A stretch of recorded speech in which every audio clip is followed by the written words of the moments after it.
Hello everyone, स्वागत है आपका ज्ञान से IAS एकेडमी चैनल पर। तो आज से हम एथिक्स की सीरीज़ स्टार्ट करने वाले हैं। तो चलिए शुरू करते हैं। इसमें हमारा पहला टॉपिक है एटीट्यूड। हिंदी में इसको अभिवृत्ति बोलते हैं। एक थर्स्टन नाम के व्यक्ति, उन्होंने 1946 में इसकी डेफिनेशन दी कि किसी मानसिक या भौतिक विषय के पक्ष और विपक्ष में सकारात्मक या नकारात्मक हमारे जो भावों की तीव्रता को अभिवृत्ति कहते हैं। मानसिक विषय वो होते हैं जो हमारे मन में आते हैं, जैसे विचार हुआ, विश्वास हुआ, आस्था, ये सब हमारे क्या है, मानसिक विषय। भौतिक विषय वो होते हैं जो हमें दिखाई देते हैं, जैसे टेबल, कुर्सी, मटका, बुक्स, ये सब भौतिक विषय होते हैं। और उनके पक्ष और विपक्ष में सकारात्मक या नकारात्मक भावों की तीव्रता। सकारात्मक और नकारात्मक से क्या मतलब है, इस एग्जाम्पल से समझते हैं। जैसे धर्म के बारे में व्यक्तियों के कुछ के सकारात्मक एटीट्यूड हो सकता है, कुछ का नकारात्मक हो सकता है। जैसे जिसका सकारात्मक एटीट्यूड होगा वो बोलेगा कि मैं सभी धर्मों का सम्मान करता हूँ, क्योंकि सभी का उद्देश्य मानवता को बेहतर बनाना होता है। लेकिन जिसका नकारात्मक एटीट्यूड होगा वो बोलेगा केवल मेरा धर्म सही है, बाकी सब धर्म गलत है और उनके अनुयायी जो हैं वो पिछड़े हुए हैं। तो ये सकारात्मक और नकारात्मक एटीट्यूड होगा। सेम नस्ल के संदर्भ में हो जाएगा। जिसका पॉजिटिव एटीट्यूड है वो बोलेगा कि रंग या नस्ल से कोई व्यक्ति महान नहीं बनता, उसके कर्म और सोच मायने रखते हैं। अब इसी परिप्रेक्ष्य में नेगेटिव एटीट्यूड वाला बोलेगा कि जो गोरी त्वचा वाले लोग होते हैं वो समझदार होते हैं और काली त्वचा वाले लोग बुद्धिमान होते हैं। तो सेम इनमें भी यही लागू होगा। एक व्यक्ति का सकारात्मक हो सकता है और नकारात्मक हो सकता है। जैसे कि जाति के परिप्रेक्ष्य में देखते हैं। जिसका पॉजिटिव एटीट्यूड होगा वो बोलेगा कि हर व्यक्ति की पहचान उसकी मेहनत से होनी चाहिए, जाति से नहीं होनी चाहिए। तो ये जाति के प्रति उसका पॉजिटिव एटीट्यूड होगा। अब जिसका नेगेटिव एटीट्यूड होगा वो बोलेगा निचली जाति के लोग हमारे साथ बैठकर खाना नहीं खा सकते। तो ये क्या हो गया, नेगेटिव एटीट्यूड हो गया। अब यहाँ पे एक और बात समझने की है। जो भौतिक विषय होते हैं वो सारे मानसिक विषय होते हैं। जैसे बुक्स है तो हमारे मन में उसका विचार भी आया, जैसे टेबल है तो हमारे मन में उसका विचार भी आया। तो ये इसका मतलब हुआ कि जो जितने भी भौतिक विषय होंगे वो हमारे मानसिक विषय होंगे ही होंगे। लेकिन जो सारे मानसिक विषय हैं वो भौतिक विषय नहीं होंगे। जैसे कि विचार है, ये मानसिक है, लेकिन हम इसे भौतिक रूप में तो नहीं देख सकते ना। जैसे हमारे मूल्य हुए, विश्वास हुआ, आस्था हुई, ये सिर्फ हमारे मानसिक विषय हैं, हम इन्हें भौतिक रूप में नहीं देख सकते। अब एटीट्यूड की एक और डेफिनेशन 3 वैज्ञानिकों ने दी, क्रचफील्ड, ये डी है, और बेलाची, इसको कहीं कहीं बेलाकी भी बोलते हैं। इन तीनों ने 1982 में इंडिविजुअल इन सोसाइटी नाम से एक बुक लिखी। तो उसमें डेफिनेशन दी है कि किसी विषय के संबंध में 3 संगठक तत्वों का लगभग स्थायी जो तंत्र है वो अभिवृत्ति कहलाता है। तो उसमें से पहला तत्व है उस विषय से जुड़े हमारे विश्वास। इसी विश्वास को हम संज्ञानात्मक या कॉग्निटिव बोलते हैं। आगे चलकर भी हम पढ़ेंगे। और उस विषय से जुड़ी हमारी भावनाएं और उस भावना के प्रतिरूप क्रिया करने की क्षमता। मतलब हमारा किसी चीज़ में विश्वास है, अब उस विश्वास से हमारे क्या भावनाएं पैदा होती हैं, और उन भावनाओं के मतलब जब विश्वास और भावनाएं मिल जाती हैं तो हम किस तरह की प्रतिक्रिया करते हैं, इसका ये मतलब होगा। एक और डेफिनेशन देखते हैं, लियोन फेस्टिंजर ने दी। इनका कहना है कि किसी व्यक्ति के अपने आसपास की दुनिया के प्रति धारणा, मतलब उनके बारे में क्या सोचता है, एक फलन है जो संज्ञानात्मक प्रक्रियाओं का और व्यक्तिगत अनुभवों का, ये पर्सनल एक्सपीरियंस है, मतलब व्यक्ति ने स्वयं उसको भोगा है या प्रत्यक्ष रूप से उसको एक्सपीरियंस किया है। संज्ञानात्मक प्रक्रियाओं में इसका मतलब होता है कि हमारी सोच क्या है, हम किस चीज़ में विश्वास करते हैं, हमारी मान्यताएं क्या हैं, ये सब संज्ञानात्मक प्रक्रियाओं में आती है। अब ये हो गई एटीट्यूड की डेफिनेशन। इसमें 3 डेफिनेशन है, आप इसमें से किसी एक को भी याद रख सकते हैं और एग्ज़ाम में लिख सकते हैं। तीनों ही बहुत ऑथेंटिक और अच्छी डेफिनेशन है। अब कंटेंट ऑफ एटीट्यूड मतलब एटीट्यूड की विषय वस्तु। विषय वस्तु का मतलब है कि एटीट्यूड जो है वो किन चीज़ों से मिलकर बना है। तो जो एटीट्यूड है वो 3 चीज़ों से मिलकर बना है। कॉग्निटिव मतलब संज्ञानात्मक, अफेक्टिव मतलब भावनात्मक, और बिहेवियरल मतलब व्यवहारात्मक। कॉग्निटिव में मैंने आपको बताया हमारे तर्क, सोच, विचार, मान्यताएं, और अब यहाँ विश्वास भी लिख दीजिए। विश्वास, ये सब हमारी संज्ञानात्मक प्रक्रियाएं हैं। भावनात्मक में हमारी फीलिंग्स और इमोशंस आ जाते हैं। व्यवहारात्मक मतलब एक्शंस, हम किस तरह का रिएक्ट करते हैं, किस तरह से बिहेव करते हैं। ये तीनों मिलकर एटीट्यूड बनाते हैं। एग्जाम्पल से देखते हैं। संज्ञानात्मक में भ्रष्टाचार देश को खोखला कर देता है। तो ये क्या दिखा रहा है? ये दिखा रहा है कि मेरी सोच है, हाँ मैं इस चीज़ में विश्वास करता हूँ कि मतलब जो भ्रष्टाचार है वो देश को खोखला कर देते हैं। ये भी बोल सकते हैं ये मेरी मान्यता है कि भ्रष्टाचार देश को खोखला कर देते हैं। तो ये क्या हो गया? कॉग्निटिव हो गया। अब अफेक्टिव, मेरी भावना क्या है? मैं भ्रष्टाचार से नफरत करता हूँ। जैसे कुछ लोक सेवक होते हैं, बहुत ईमानदार होते हैं, उन्हें भ्रष्टाचार से सख्त नफरत होती है। तो ये अफेक्टिव हो गया, मैं भ्रष्टाचार से नफरत करता हूँ, ये इसका एग्जाम्पल हो गया।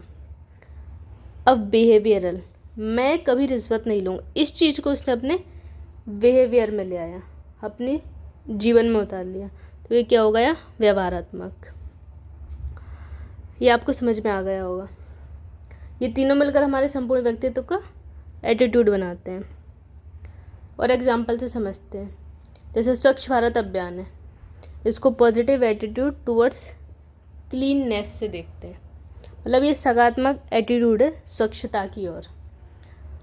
अब किसी की कॉग्निटिव मतलब सोच है कि साफ़ सफाई से बीमारियां दूर रहती हैं।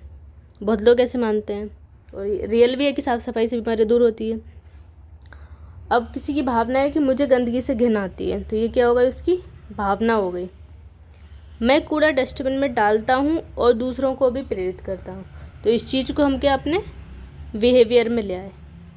तो ये हो गया बिहेवियर। एक और एग्जांपल पॉजिटिव इन्वायरमेंटल एटीट्यूड से, इसको अब आप समझ ही सकते हैं। भावना है कि मुझे पेड़ों से प्रेम है और कटाई देखकर मुझे दुख होता है। सोच है, मैं मानता हूँ कि पेड़ जीवन के लिए आवश्यक होते हैं। ये हमारा विश्वास है।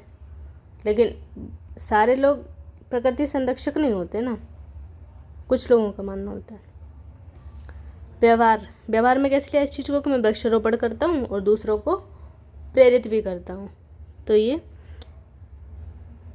एटीट्यूड के एग्जाम्पल हो गए। आई होप आपको समझ में आ गया होगा। अब समझते हैं हम स्ट्रक्चर ऑफ एटीट्यूड। अब ये जो डायग्राम है ये सारे एग्जाम्पल में अप्लाई होगा। Structure will be same now you can make infinite example. मतलब कोई भी एग्जाम्पल ले लो तो ये सब में सेट होगा। कैसे होगा ये हम देखते हैं। स्ट्रक्चर में ये जो कॉग्निटिव है और अफेक्टिव है दोनों मिलकर एटीट्यूड बनाते हैं। अब ये जो है वो पॉजिटिव भी हो सकता है और नेगेटिव भी हो सकता है, और ये फिर हमारे किस में बिहेव में दिखेगा। लेकिन जो हमारा बिहेवियर होता है वो वापस से हमारे एटीट्यूड को, हमारी सोच को और हमारी भावना को प्रभावित कर सकता है। कैसे करेगा? मतलब ये पूरा साइकिल चलता रहता है। इसको हम एग्जाम्पल से समझते हैं। जैसे LGBT समुदाय है, पहले किसी की सोच थी कि जो LGBT लोग होते हैं वो एबनॉर्मल, असामान्य होते हैं, मतलब हम लोगों की तरह सामान्य नहीं होते हैं। तो हमारी जो सोच थी अब उससे हमारे मन में भाव क्या आता है? हम उनसे घृणा करते हैं, डरते हैं, असहजता जैसी नकारात्मक स्थिति भावना पैदा हो जाती है। मतलब हम सहज नहीं रहते। अब ये दोनों मिलकर हमारा क्या एटीट्यूड बनाया, और ये किस तरह का एटीट्यूड बना, नकारात्मक एटीट्यूड बना। तो अब ये जो नकारात्मक एटीट्यूड वो हमारे व्यवहार में दिखेगा। व्यवहार में कैसे दिखेगा, अब हम जो LGBT लोग हैं उनसे दूरी बनाएंगे, उनके साथ हम काम नहीं करेंगे, उनका मजाक उड़ाएंगे। आप लोगों ने देखा भी होगा, बहुत लोग उड़ाते भी होंगे, और उन्हें अधिकार देने का विरोध करेंगे। तो ये क्या हो गया, हमारा नेगेटिव एटीट्यूड हो गया।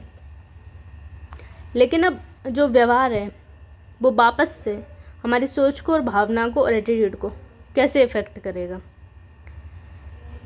अब कोई LGBT व्यक्ति है जिससे आप मिले, अब वो बहुत ही ईमानदार, मेहनती और एक अच्छा इंसान था, तो आपका अब उसके प्रति व्यवहार बदल जाएगा कि नहीं, जैसा मैं सोचता था वैसा नहीं है, मतलब ये लोग भी अच्छे होते हैं। तो आपका जो पहले बिहेवियर था और अब जो है उसमें बदलाव हुआ। अब उसमें जब बदलाव हो गया तो आपकी भावना बदलेगी। आप जब पहले उससे डर और घृणा कर रहे थे और असहजता महसूस कर रहे थे, तो अब आप क्या करेंगे, अब आप उसका सम्मान भी करेंगे और सहानुभूति भी होगी आपके मन में उसके प्रति। अब जब भावना बदली तो सोच भी बदलेगी। अब जब सम्मान और सहानुभूति हो गया तो हम ये सोचेंगे सामान्य लोग हैं, वो भी मतलब हमारी तरह लोग हैं, पहले जो हम सोचते थे वो गलत था। तो अब ये क्या होगा, एक पॉजिटिव एटीट्यूड बन गया। तो इसी तरह से ये पूरा साइकिल चलता रहता है। ये सारे एग्जाम्पल में ऐड होता है। पॉजिटिव इन्वायरमेंटल एटीट्यूड हुआ, या महिलाओं के लिए, या हमारे हेरिटेज कल्चर साइट के लिए, हर जगह ये फिट हो जाएगा।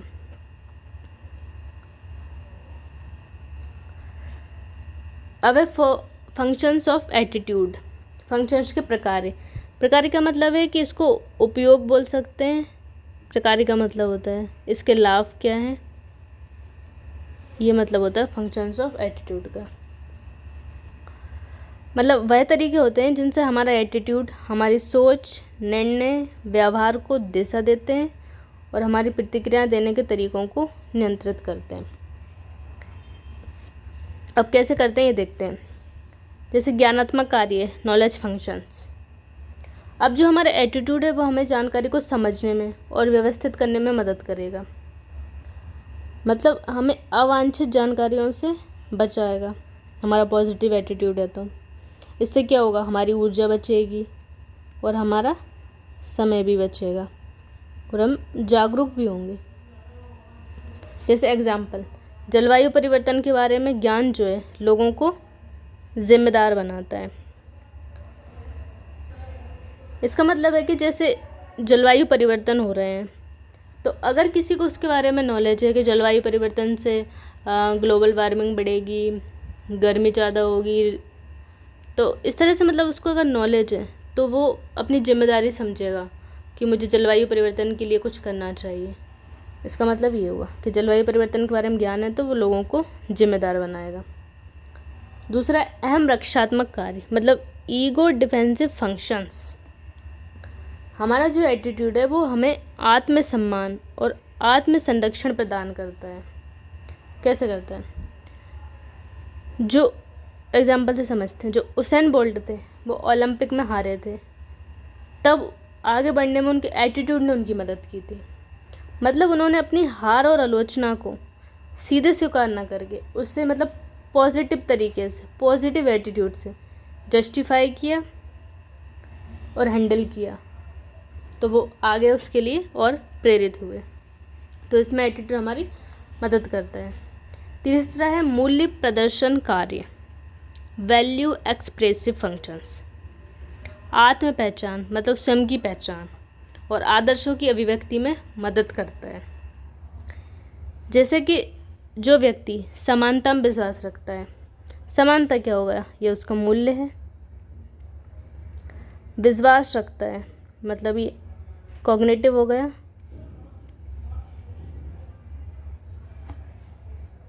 तब वह, और कॉग्निटिव से क्या एटीट्यूड बनता है, तो वह एक अच्छा नागरिक बनेगा। जैसे कि APJ अब्दुल कलाम, उनका समानता में विश्वास था और वो एक अच्छे नागरिक भी बने।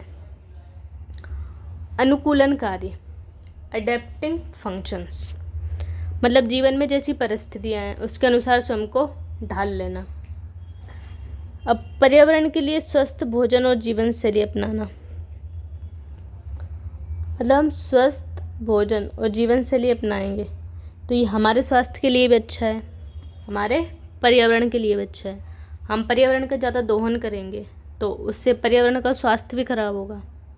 सेम वैसा ही हमारा है, अगर हमारे आसपास की परिस्थितियाँ बदल रही है तो हमारा एटीट्यूड मदद करता है कि हम उसको अपने आप में कैसे अडेप्ट करें।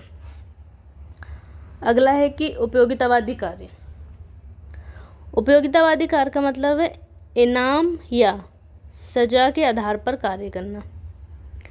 जैसे एग्जाम्पल समझाती हूँ मैं। जैसे किसी के माता पिता हैं, उनका कोई बच्चा है, वो बहुत ईमानदारी से बातें करता है तो उसके जो माता पिता उसकी बहुत तारीफ़ करते हैं। इससे क्या हुआ, उसका जो एटीट्यूड है वो और मजबूत हो गया। किसके प्रति? ईमानदारी के प्रति।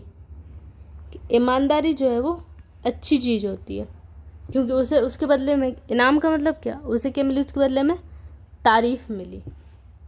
तो ये हो गया इनाम के आधार पर। सजा के आधार पर क्या हो सकता है? जैसे कोई स्टूडेंट था, उसने क्लास में अपनी टीचर से क्वेश्चन पूछा, टीचर ने उसको डांट दिया सारी क्लास के सामने, और वो भी डांटा तो बहुत ज़ोरों से डांटा। तो अब इसके मन में क्या बैठ गया कि सवाल पूछना जो है वो मतलब डरावना है। अब वो सवाल पूछने से आगे से डरेगा, मतलब उसको सज़ा मिली। तो इस आधार पर हमारा एटीट्यूड ये कार्य करता है। इससे भी समझ सकते हैं जो उदार एटीट्यूड होता है वो जीवन में बदलाव को स्वीकार करने में मदद करता है।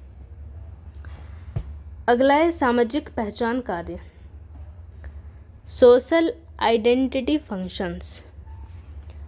ये समूह से जुड़ाव और सामाजिक भूमिका निभाने में हमारी मदद करता है। जैसे देशभक्ति और राष्ट्र के लिए कार्य करने का उत्साह। ये किसका था? विक्रम साराभाई का। मतलब हमारा ऐसा एटीट्यूड है कि हम हमारे देशभक्ति के प्रति समर्पित हैं, हम हमारे राष्ट्र से प्रेम करते हैं, तो वो हमें समूह से जुड़ाव और हमारे समाज में जो भूमिका हैं उसको निभाने में मदद करता है।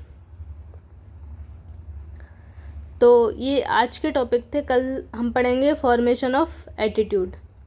उम्मीद करती हूँ कि मैं आपको समझ में आया होगा। बाकी आपकी कोई भी डिमांड हो तो आप बता सकते हैं कि हम मतलब इसमें और क्या अच्छा कर सकते हैं। तब तक के लिए धन्यवाद। स्वस्थ रहिए, मस्त रहिए। जय हिंद।